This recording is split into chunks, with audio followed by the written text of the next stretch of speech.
more number of classical dance forms exist in South India. Carnatic music is much more elaborate than Hindustani classical music.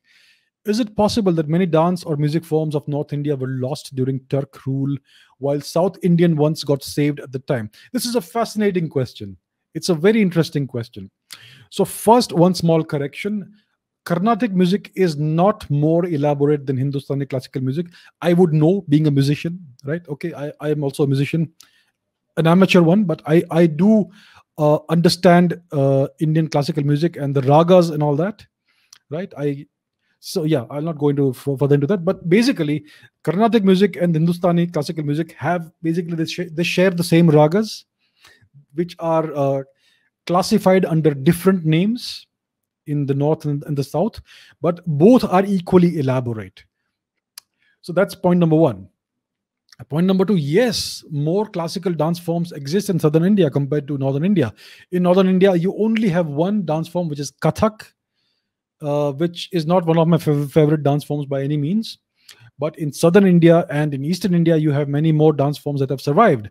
So yes, I think it is very, very logical what you're saying, that many dance forms in the northern part of India may have been lost during the Turkic rule. It's very much possible, yes.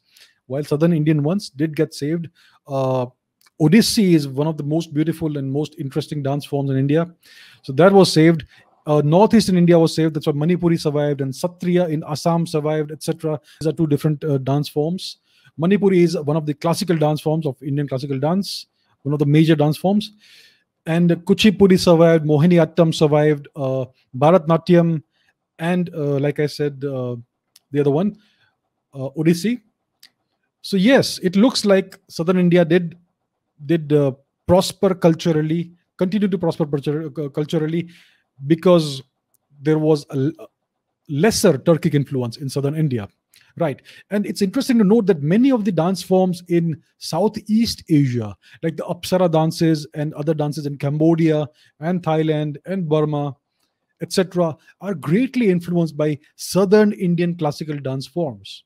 It's very interesting. Even Manipuri classical dance is similar to the dance forms that you have in Myanmar and Burma, and to some extent in Thailand and other parts of Southeast Asia. So it's a very fascinating topic of research, but unfortunately nobody is doing research, right? So it's something that should be looked at. It's a very fascinating topic that you've brought up, and I think you're absolutely right.